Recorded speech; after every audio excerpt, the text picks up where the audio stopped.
I hope you're having a splendid day wherever you are in the world. We're back with the Motorsport Lounge, back for another podcast, and this time having a lot to talk about for the Italian Grand Prix. And once again, I'm joined by, well, Mr. Shy. Hopefully today he's in a better mood. But I'm joined once again by Jonny. How are you this very fine evening? Hello, guys.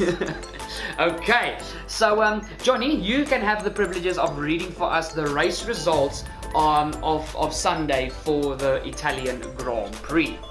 Okay.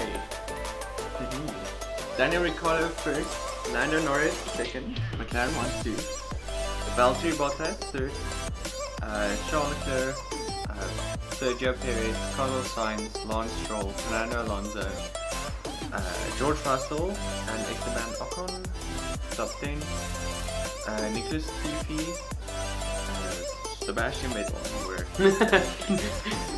Giovinazzi, Kubica, Schumacher, Mazepin, Lewis Hamilton, Max Verstappen, Gasly and Tsunoda. Yes, so guys, there's a lot to talk about. I mean, starting with the McLaren 1-2, we've got George Russell getting points again, Robert Kubica filling in for Kimi Räikkönen and having obviously the 5 retirements, and the 2 major ones being the 2 championship protagonists, Hamilton and Verstappen, but we'll get into that very shortly. Now, the Constructors' Championship after the Italian Grand Prix concluded was Haas Ferrari in 10th place, still on 0 points. Alfa Romeo Racing Ferrari were in 9th on 3 World Championship points. Williams Mercedes in 8th on 22 points. Aston Martin Mercedes in 7th on 59 points. AlphaTauri Honda still maintained P6 on 84 points, with Alpine Renault in P5 on 95 points. So Alpine have really stepped up their game this after the beginning of the season. Scuderia Ferrari is still in P4 with 201.5 points. McLaren Mercedes are now in P3 with 215 points. Red Bull Racing Honda are in P2 on 344.5 points. And leading the Constructors' Championship is Mercedes AMG Petronas Racing on 362.5 points. Now, Jonny, you've got the Drivers' Championship from 20th till 11th, and I'll take 10th to 1st. Okay. Nicky's up there. Jonny will get into it, guys. He'll get into it. Okay, Mazepin, 0 points. Mick Schumacher, 0. Giovinazzi, 1. Kimi Räikkönen, 2. Nicholas Latifi, 7. George Russell, 15. Yuki Tsunoda, 18. Lance Stroll, 24. Sebastian Vettel. Almost said Sergio Vettel. Sebastian Vettel, 35 points. And then Esteban Ocon, 45. So that is 20th to 11th. 10th place is Fernando Alonso in the second Alpine on 50 points, only 5 points ahead of his teammate. Pierre Gasly is in 9th place on 66 points. Daniel Ricciardo, after his fantastic win at the Italian Grand Prix, is now in P8 on 83 points, but yet he is still behind the 2 Ferraris. Carlos Sainz obtaining P7 on 97.5 points. Charles Leclerc in P6 on 104 points. Sergio Perez is in P5 on 118 points. It's actually shocking to me how close the 2 Ferraris are to Checo. Then Lando Norris is now in P4 with 132 points, only 9 points behind Valtteri Bottas in P3 on 141. Lewis Hamilton is in P2 on 121.5 points, and Max Verstappen leads the Drivers' World Championship by a measly 5 points on 226.5. Now, diving straight into the talking points about the sprint race, guys, there is a lot to cover today, so make yourself ready for a very long podcast. But first topic in the sprint race is the Mercedes' launch difference. Now, Jonny, obviously you've been watching F1 for nearly 2 years now, and you know that the 2 Mercedes cars, especially in the hands of Hamilton, have usually not struggled off of the 5 red lights. Their launches usually were extremely powerful, but as you saw in the sprint race, Hamilton started P2 alongside Bottas, and by the end of the second corner he was in P5 behind both the McLarens, Verstappen, and who was the other person ahead? It was teammate. Yeah, it was Bottas, Verstappen, and the 2 McLaren. Sorry. Yes. But it was just weird to me to see just the Hamilton not getting the Mercedes off the line, and he's usually the one that out-launches Bottas. Yeah. So, and talking about Bottas absolutely bossed the sprint race. Yeah. For me personally, what's ironic to me is literally the week where Bottas announces he's going to Alfa Romeo and Mercedes announced that they signed Russell. Bottas is just like, okay, let me just make sure you guys, let me remind you what you're going to be missing when I'm gone. So, what is your opinion about Bottas just absolutely dominating the sprint race? I mean, Max had no answer for Valtteri. He just did very well. I mean, we just watched the race highlights again. I mean, that safety car restart after Gasly's incident heading through Curva Grande, Bottas he shot away. Max didn't know when Bottas was going to go, and when he went, Bottas was already, I think, nearly a second ahead as they crossed the line. So that was massive. Yeah, Bottas really, he was, well, as Boosted would say, Bottas with the beard. Because every time he either grows a mustache or a beard, he has a phenomenal race. He shaves it and then his pace is gone. So it was a Bottas beard type performance. And we'll get to Bottas' performance of the main race, obviously starting in last position thanks to engine penalties and nearly winning the race if it wasn't for the two McLarens and Perez. But we'll get to that when we get to the main race topics. Have you got any last things to mention about Bottas when it comes to the sprint race? Okay, now we mentioned it briefly quickly, but Gasly's crash, first of all, was a hefty shunt. I'm glad Pierre's okay, but as we saw with Perez at the first weekend we had the sprint race format back in Britain, where Perez spun coming out of Maggots and Beckett's. If you have a bad sprint race performance, it has a very big chance to ruin your entire weekend. And I mean, with Gasly's crash, he didn't even start the race on Sunday. Yeah. So, and I mean, Gasly qualified in P6, but basically almost matching the two Red Bulls. Gasly is outperforming the AlphaTauri, second to none. And that crash, it was very unfortunate, him just nipping his front wing on Ricciardo's rear diffuser. But it just shows to prove that a mistake in the sprint race can ruin your whole weekend, because qualifying doesn't mean as much as it usually does. Yeah. And also, I don't know how much time there is between the sprint race and the race. I think it's only 24 hours, if I'm not mistaken. Yeah, it's actually a bit less, because the sprint race usually starts a little bit later than the main race on Sunday. But I mean, we've seen it multiple times. Somebody crashes in qualifying. I mean, Carlos Sainz has been a good example of that this year, where he crashes either in free practice 3 or in qualifying, and his car is ready on Sunday. But people downgrade Gasly's crash and say that it wasn't that hefty, but the fact that AlphaTauri couldn't repair that car in time for the main race on Sunday speaks volumes about how quickly he hit the wall. Yeah. I mean, Curva Grande is a flat-out right-hander. They don't lift through there. They haven't lifted through there, I think, since the 90s through that corner. So it's a hefty shunt. Yes, definitely. And I mean, losing your front wing, like we saw in the replay, the front wing basically went under his car, and these F1 cars, you basically lose half of your braking prowess as soon as the front wing is gone. Yeah, so, also the grip. There's no grip in your front wheels as well. Yeah, so once again, just grateful that Pierre is okay. But yeah, it's just one thing that I quickly want to mention is the drivers are always very, very confident. I mean, specifically Perez was very confident after his spin back at the British Grand Prix. But the drivers seem overconfident when it comes to a sprint race weekend, and it's been proven twice now that if you make a mistake in the sprint race, it can ruin your race on Sunday completely. Yeah. I don't know why they're so much, if I can say, ballsier in the sprint race. It doesn't make sense, because it has been proven. Making a mistake there just cost your whole race. Look, I wasn't able to see Gasly's interviews after his crash in the sprint race, but I do know Perez was very confident that they would make a bounce back on Sunday's race. And I mean, Perez, they didn't even get points with the British Grand Prix. So I think there's a lot of stuff for some of the drivers to have a look at, especially that we still have one sprint quali weekend left somewhere this season. I mean, there's talks about it maybe being in America. Some people saying Brazil, and there's even been recent rumors now that it's going to be at the Saudi Arabian Grand Prix with the new track in Jeddah. Sure. So it's not confirmed yet, but the drivers really need to, I think, take more caution in the sprint race. Obviously, from a fan's perspective, it's fantastic to see them racing so heavily, but to not ruin your weekend, they need to be a little bit more cautious in the sprint race, in my opinion. Yeah, I think because it's a race, and sometimes some cars race pace is better than quali pace. They obviously want to be less cautious. Yes. Because they know if they do good in this, they have a better start. And I mean, Gasly's crash was a total accident. I mean, usually with that minimal amount of contact, the front ring doesn't usually break. His crash was really unfortunate. But I mean, like the WTF1 podcast always says, one thing that we need to remember as fans, these are racing drivers that have been in this racing fever, if I can call it that, since they've been 8-9 years old. The only thing they know when they get behind a steering wheel is, I want to be first, no matter what car you're in. So, and that's one thing that I think a lot of the time the fans forget, and then they hammer the drivers for silly mistakes like these.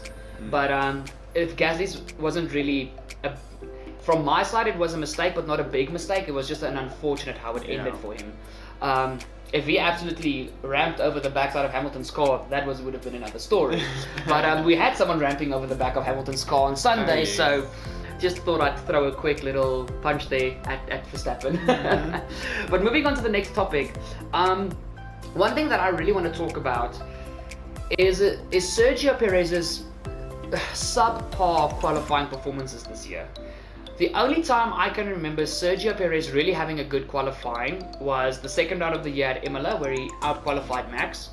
And after that, Hungary, where he got taken out by Bottas going bowling with that entire crash. But other than that, Perez has really not been the second gunner that Red Bull have needed him to be. Yeah, but he is better than Pierre Gasly and who was Alexander Albon. So maybe, I don't know, he's not there yet, but give him time, like we're giving Danny Ricciardo time, and he won the race. So look, I can understand, like, obviously even Perez has said that the Red Bull is a very hard car to drive compared to the Racing Point that he had last year and all of his previous cars. He says the Red Bull has been the most challenging car of his career. It's just Perez had, well, what's the word I'm looking for? He had glimpses of great quali performances. I mean, Baku was one of them where he was just unfortunate getting held up in quali 3 with, I think it was Gasly and Ricciardo having a crash, if I'm not mistaken. No, it was Gasly and Tsunoda and Sainz at the third corner. Yeah, third corner. But Sergio is just, Checo is one of the most experienced drivers on the grid, and I don't feel it's being harsh saying that I expected a little bit more from him by this stage of the season. I mean, we're into the second half of the season now, and now we can see the fact that Bottas has been more consistent than Perez. Mercedes are slowly but surely starting to edge away in the constructors. Yeah, that is true. And Red Bull have made it clear they don't just want to win the drivers with Max, they want to win the constructors as well. So Perez has got to find something somewhere. But mainly for me, he needs to sort out his quali pace. His race pace is phenomenal. Yeah. He is able to match Max when the situation provides itself. But I mean, he qualified P10 for the Italian Grand Prix, and he could only he qualified. Yeah, he did qualify P10. He lost 2 positions at the start, and we saw with the sprint race highlights, he struggled to get past Lance Stroll, and he couldn't even get past Giovinazzi, who was in an Alfa Romeo, which we know is not even a midfield car. So your qualifying does still mean a lot when you're in a high-end team. Yeah. So I hope Sergio figures out something, but as far I've been a little bit disappointed in Checo's qualifying performances. But we've seen race pace wise, Sergio can be there, but his race performances are nullified due to his bad quality performances, because we can't see what he's made of in the race, because he needs to get past the midfield. Yeah. So it's a lot of nip and tuck, but I just hope Sergio sorts something out. And heading into the final topic of the sprint race, Jonny, one thing that I really want to I want to give him a hand, but also I think it's too little too late, is Giovinazzi's brilliant performance in Friday's qualifying, getting himself all the way up into P8 and finishing the sprint race in P8. I mean, holding off Sergio Perez and the 2 Aston Martins of Stroll and Vettel. But it's too little too late in my opinion, looking at all the young talent that are already being in talks with Alfa Romeo for that second seat along Bottas next season. Yeah, I think, I don't know what to say about it. Yeah, it's a little too late. Mm. I think he knows his CV's gone now. He just want to go out of Formula One with a bang, maybe. Most probably. There has been rumours that Giovinazzi has already been in talks with IndyCar. I mean, Grosjean, with his terrible crash last year, Grosjean has gone to IndyCar. One of Alfa Romeo's earlier drivers who was actually partnering Leclerc when he was still at Alfa Romeo, Marcus Ericsson, is in IndyCar. So I see a lot of F1 drivers that don't make the cut go to IndyCar. But I've got a soft spot for Gio. I like Giovinazzi a lot, and I know Demi loves Gio as well. But I mean, his 3 competitors for that seat, well, I can't remember the third, but I know it's Guan Yu Zhou, who is at this stage second in the F2 Championship, and Oscar Piastri, who is leading the Formula 2 Championship. And Oscar just seems to be untouchable at this stage. So, like I said, I think it's too little too late for Giovinazzi. But even though the chances are very slim, I hope he keeps his seat. I feel he deserves to be there. Yeah, we'll see with the next races what happens, and maybe we can decide if he will be there or not. But just to think about it, Bottas plus a rookie, I think that would be a good pairing. Yes, that would be a good pairing. I mean, Bottas is no longer a rookie. He's been in Formula One now for a decent while, and I think having a rookie, especially if you look at someone like Zhou or Piastri, who are very talented young drivers, they're going to gain a lot of experience from Bottas, and they're going to learn a lot from Bottas, especially with Bottas being Lewis Hamilton's teammate now since 2017. People can say what they want about Valtteri, but he's learned a lot from Lewis. Yeah, definitely. And nobody has ever been able to match Lewis on pace in qualifying except Bottas. The previous guy who matched Lewis in qualifying, I think the only person was Fernando Alonso, but that was back in 2007 when Hamilton was a rookie, and Button in 2012. After that, he outqualified Rosberg most of the time when we went to the V6 hybrid era.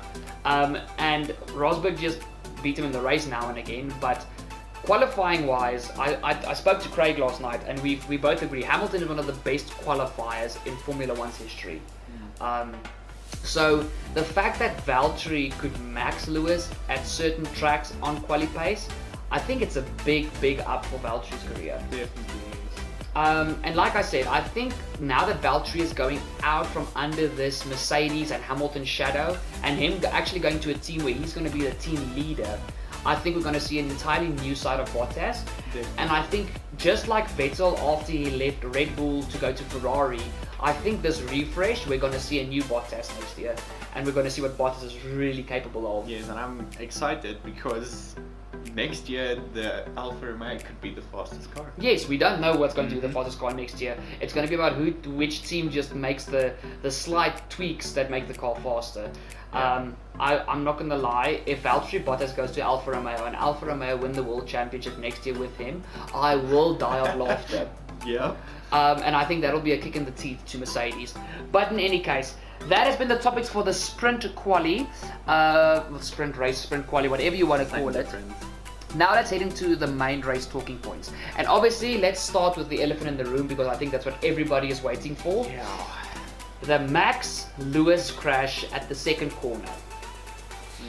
Now there's a lot to digest here. First of all, Max having a very slow pit stop, with Red Bull trying to rush him to get him out ahead of Ricciardo. Then, as Max had a slow pit stop, we saw Hamilton overtaking Norris for which was then P2, but actually P3 on the track. And Lewis coming into box and also having a slightly slow pit stop, a 4.2 second pit stop. Now, Johnny, you can be honest because everybody has different opinions about this, but who do you think was at fault for that crash? Was it Hamilton, Max, or both of them? I lean a bit to both of them, but I think the 5 grip place penalty was a bit unfair in my eyes, because at a stage there was space in the second corner. Well, the first corner there was space. Into the second corner, Lewis just closed the door totally.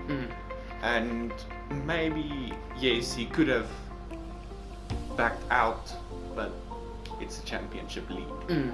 So both of them wanted to stay in front of the other one. No one wanted to give space, and then ultimately... Okay, just a quick question. Why do you feel it was unfair to give Max the 5-place grip penalty for Russia? Was it a 5 or a 3-place grip penalty? I think I know. Yes, it was a three-place grid grid penalty for. But in any case, whichever it was, a penalty is a penalty. I just feel like it was a racing incident. The gap was. The gap closed too fast for Max to react, really. I think, in my eyes. So I think they.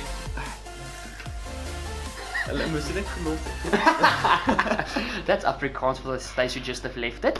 But okay, a lot of people blame Lewis. Obviously, the Lewis fans blame Max. The Max fans blame Lewis. But for me personally, I also think it was a racing incident, and I honestly do feel Max's penalty for Russia was unneeded. But in the same sense, Max has been very aggressive this season. Yeah. If you look at previous incidents, the second run at Imola, the second corner, Max pushed Lewis over the sausage curbs. We look at where this big accident happened the first time at the British Grand Prix, where Max just went into the barrier at 250 plus kilometers an hour at Cops.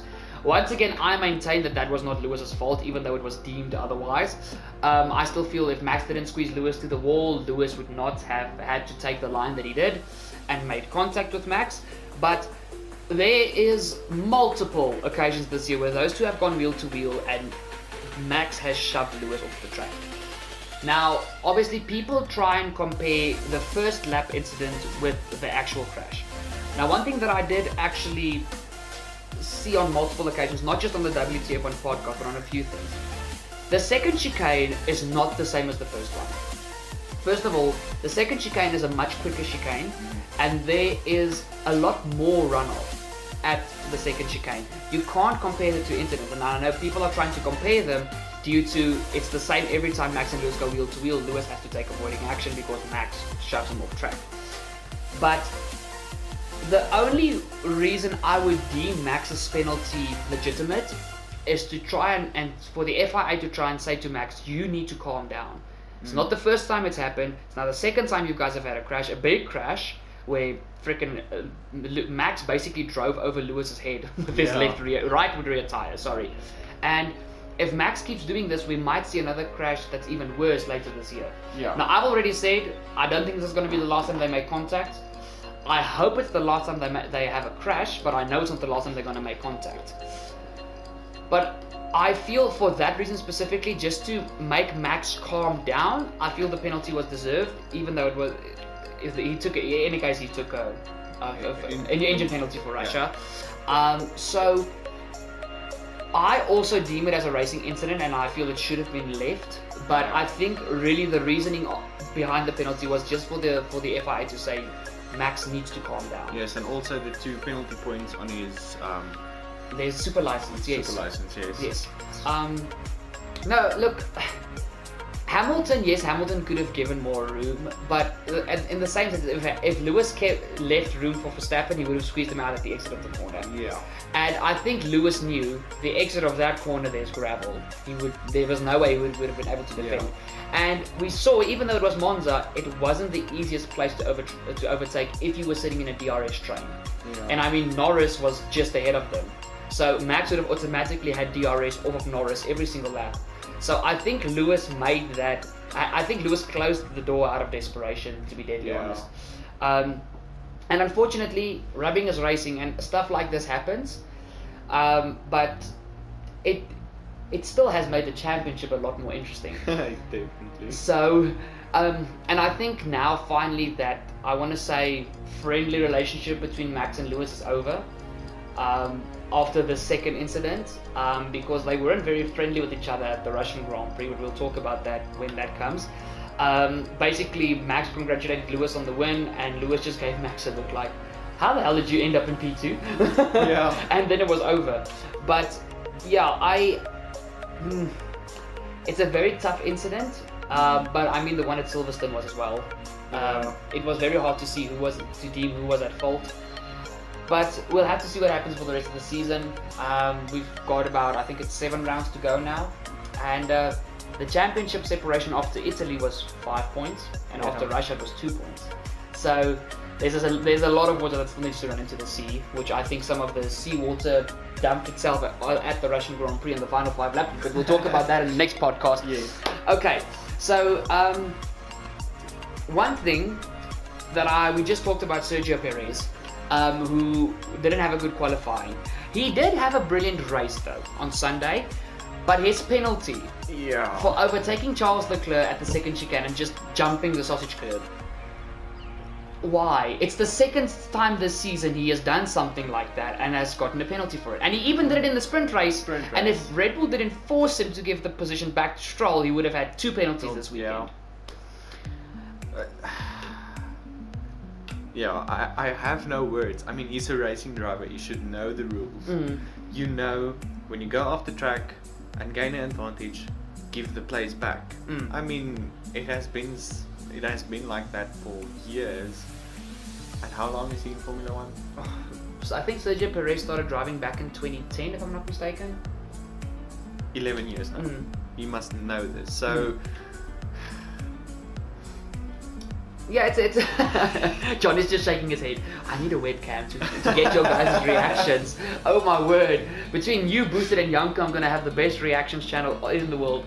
But Perez, like I said, I was disappointed in his quali and sprint race performance. And once again on Sunday, he showed up. He was the first driver to, after the Max Lewis incident, to challenge the McLarens. Yeah. And after, with the whole safety car, after Lewis and Max's crash, I mean, it was Ricciardo, Leclerc, Norris, and then Perez. And when he overtook the Ferrari, he was sitting on Norris's rear end. Yeah. But because he made the move on Charles, just jumping the chicane, it's a silly move to make, really. Yeah. And also, to me, I actually want to take a little bit of a stab at Red Bull. Red Bull need to tell Perez that even though they say that Charles squeezed them off, you can't take to the outskirts of the track and get an advantage, like you said. Yeah. Red Bull need to step in and say, Checo, give the position back. We're going to get a penalty that we can't afford. I think, if my memory is not mistaken me here, the Red Bull asked the FIA if they must give the place back, or was it in the sprint race where they did that? No, that was actually in the sprint race. Oh. Perez just, after he said that Charles forced him off the road, he just kept his foot planted. But I mean, the FIA were quick to react. I think it was 3 or 4 laps later where they just said, okay, slam dunk penalty, you gain an advantage. And I think because he already did it in the sprint race and was hesitant to give the position back, that's why they said you need to stop doing this. If he just gave the place back, I mean, sorry to say this, but it's a Ferrari. He could have made an overtaking. No, the Ferrari isn't on the Red Bull or the Mercedes level. So he wouldn't have to. I mean, look at the incident with Stroll. He gave Stroll the position back, and literally 2 laps afterwards, he passed him. Yeah. And there was still so much time left. The McLarens didn't have the pace of the Red Bulls and the Mercedes. So Perez and Bottas would have caught up to Norris and Ricciardo eventually. Yeah. To try and overtake them. So to me, it was just really a silly move, and he ruined his race. He cost himself a podium, basically. Fell to P5 and nearly got jumped by Sainz as well. If Sainz didn't have absolutely no tyres left in the final few laps, he would have fallen all the way to P6 instead of P5. He was lucky to get the 10 points that he did. Yep. So just hopefully Perez does not do this season again, but seriously, he needs to stop doing this. But now, talking about actually the one car of the top 2 teams that actually had a fantastic weekend, and that is Valtteri Bottas. Yeah. First of all, qualifying on pole position, winning the sprint race, and coming through from last place on the grid to nearly win the main race on Sunday as well. I'm not gonna lie, look, I'm so happy for McLaren and Danny Rick. I'm also, besides Ferrari, I'm a massive McLaren fan, and Ricciardo and Norris have both grown on me. But honestly, if I have to be honest, I wanted Bottas to win that race, just to shove that knife a little bit further into Mercedes' heart. Yep. Just to show to them, if you guys gave me the chance that I asked you for back in 2018, 2019, look what I could have done. Yeah. When Lewis is not in the picture, Bottas is freaking quick. Yeah. He overtook Perez with almost no effort, and people always say that Bottas doesn't know how to overtake. He overtook Perez like a pro, and he was pressurizing Norris and Ricciardo until the checkered flag. Yeah. So, I really freaking hell. Bottas, to me, in my honest opinion, he needs to get at least a 10 out of 10 for his driver rating. He had a phenomenal weekend, and I think obviously Mercedes are getting George Russell for the 2022 season, but I think for certain aspects, because I don't think George is going to be as influential as Bottas was from Mercedes' side as a team. I think eventually Mercedes are going to miss Bottas for always, okay, I'll do this, I'll do that.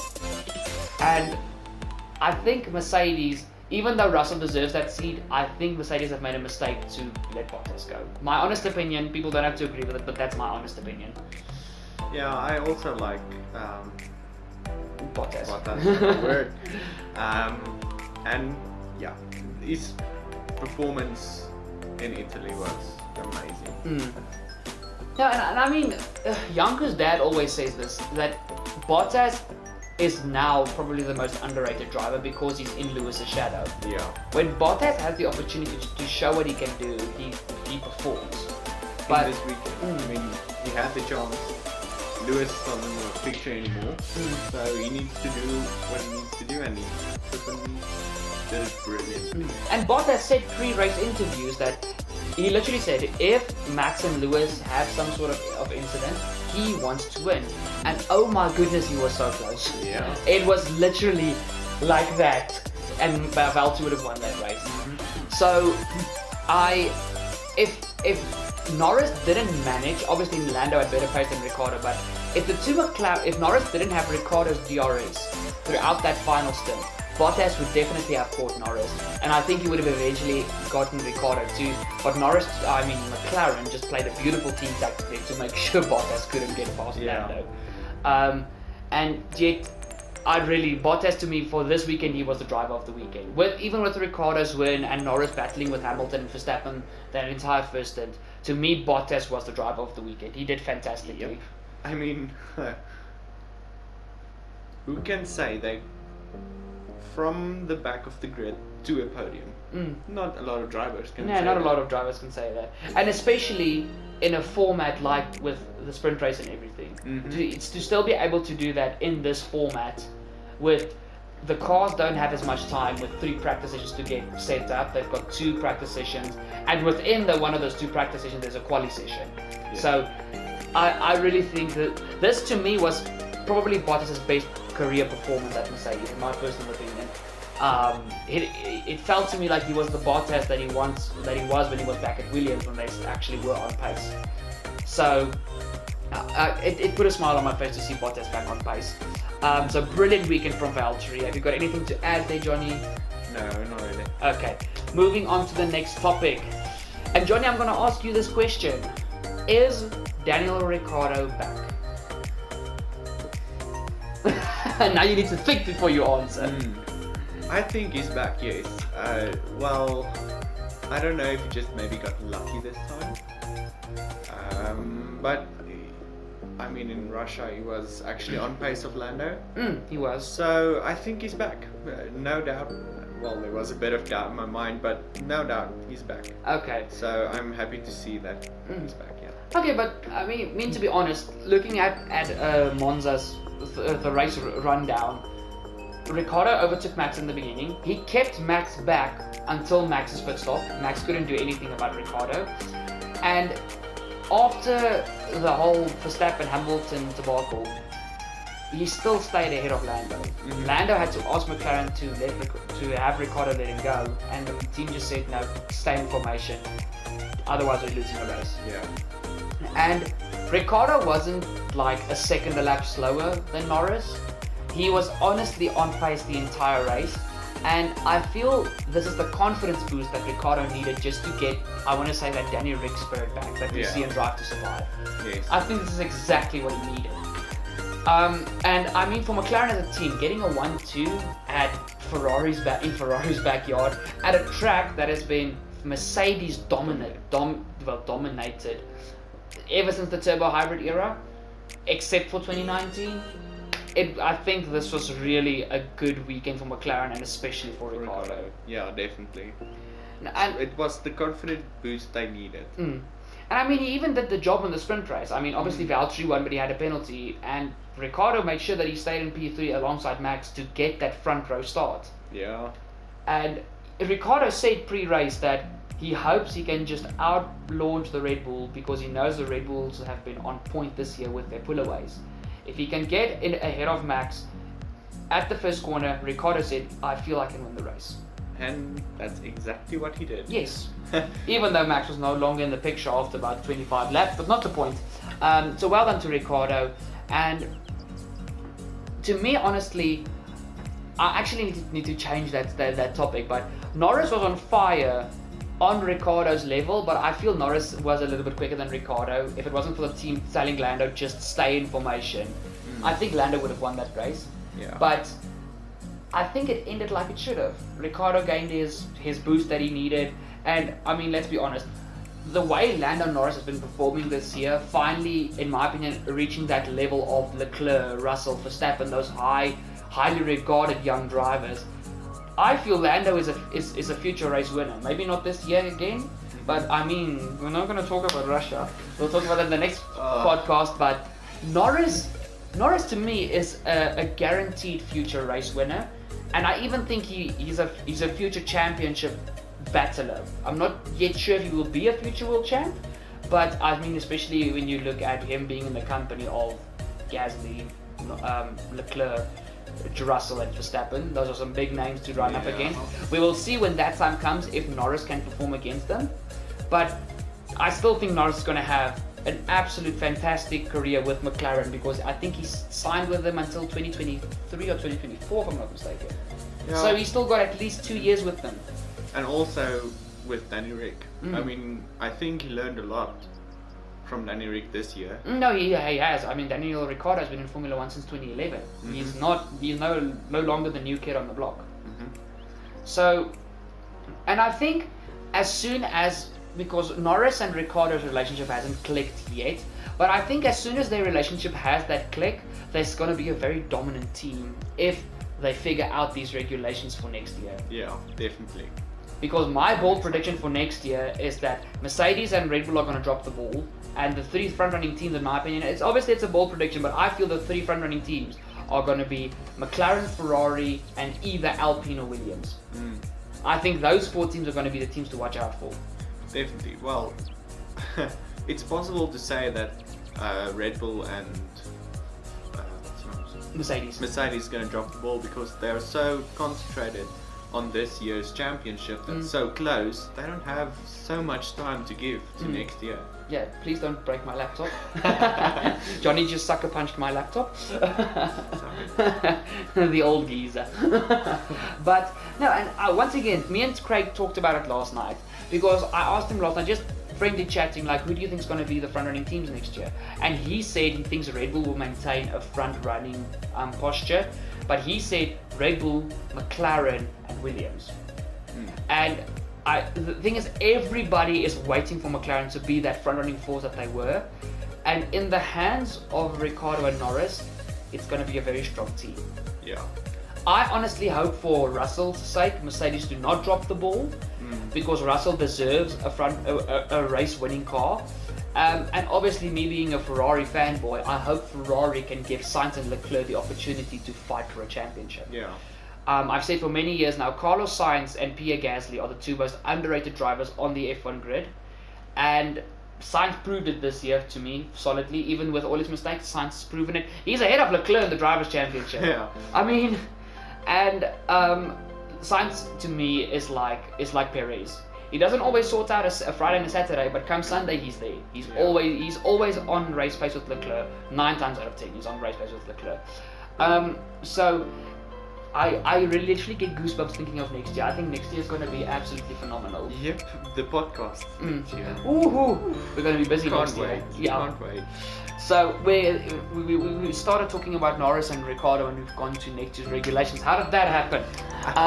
Back to McLaren, but for the first time since 2012, it's been a 1-2 for McLaren. And the thing that makes my heart so fond, the last time they did it, they had Mercedes power units, and they've done it again when they have re-signed with Mercedes for engine. So McLaren Mercedes for the first time in 9 years, are race winners and they take home a 1-2. Yeah. So it was, I mean, what more is there to say? Just congratulations to McLaren. Definitely. And I mean, McLaren currently are the team with the biggest fan base in Formula 1. It's McLaren, Red Bull, and Ferrari with the 3 biggest fan bases. But it's like, we're looking at car sales, you look at Tesla, they are over the moon, and that's McLaren. And you look at all the other cars and it's just like, right below each other. McLaren have got an exceptional fan base, especially due to Norris. Ricciardo joining them now, and just McLaren having this, I want to say, fun vibe within the team. Yeah. After Zach Brown took over that team, I mean, we had the bromance between Sainz and Norris. That was a big fan attraction, and Daniel Ricciardo has got a lot of fans. So it's good to see this team finally starting to slowly but surely get their grasp back on the front of the field. It was just fantastic to see. But let's move on before we talk another 20 minutes just about McLaren. Now, obviously, it was clear that the homeboys, Ferrari, didn't have the pace of McLaren this week. obviously, the main fight I'm looking at in Formula 1 at this stage is McLaren versus Ferrari for P3 and the constructors. That to me personally is more interesting than the constructors fight between Red Bull and Mercedes. But it was clear Ferrari didn't have the pace of McLaren, but to me, quite honestly, they tried everything they could to try and get ahead of McLaren, and they still managed P4 and P6. Yes, they lost a lot of points, obviously, because freaking hell, McLaren took home, what was that? 44 points actually, because Ricciardo got the fastest lap as well. So McLaren got the full amount of points, and Ferrari, I think they did what they could. With Perez's penalty, Sainz's tyres were worth nothing in that final 5 laps. He couldn't stick with Sergio within the 5-second gap. And honestly, Leclerc defending from Norris and from Bottas and Perez. Leclerc did a phenomenal job to try and keep that Ferrari ahead of those cars. Yeah. And I know you're a bit of a Leclerc fan, Jonny, so it was good to see Sainz and Leclerc getting their elbows out to try and keep Ferrari in the top 5. Yeah, that was nice to see. But like I said, the season is still there's still a bit to go, and there's a few tracks where I know it's been Ferrari power tracks. So we'll have to see if Ferrari can just edge this points gap back from McLaren. But I mean, even if Ferrari get P4, last year they got P7 in the Constructors' Championship. To go from P7 to P4, fighting for P3, I don't think it's a bad way to go. No, it's and not. I mean, Ferrari have stated, I think just before the summer break, just before Hungary, when Bottas went bowling, they stated that they are basically not really developing this year's car anymore. Most of the resources are put to next year's car. And they were, besides Williams, Haas and Alfa Romeo, Ferrari was the first team to announce that. So that's why I personally feel Ferrari are going to be back at the front next season. Oh yes, I did not know that fact actually, so it's the first time I'm hearing from that, so I'm excited to see. Yeah. And guys, also you guys listening to the podcast, always take our rumors with a pinch of salt. Not all of our rumor what's the word I'm looking for? Not all of our rumor sources are 100% accurate, so always take our rumors with a pinch of salt. But the Ferrari development cycle is something that I know is a fact. Ferrari have stated that publicly. So I know of the 2 teams that I know most definitely are developing next year, besides the 3 back markers, it's Ferrari and Alpine. They have dedicated after Alpine won Hungary, they dedicated all their attention to next year's car. And I mean, they made that announcement, I think, a week and a half after Ferrari made theirs. So that is why I've got the feeling that Ferrari and Alpine are going to be at front runners next season. And me and Booster talked about it, Jonny, but to me personally, looking at next year's grid, the 3 strongest pairings team-wise is Norris and Ricciardo at McLaren, Sainz and Leclerc at Ferrari, and Alonso and Ocon at Alpine. If those 3 teams sort things out, those combos, obviously we're going to have Hamilton next to Russell next season. That's going to be a phenomenal pairing. You've got 2 exceptional drivers.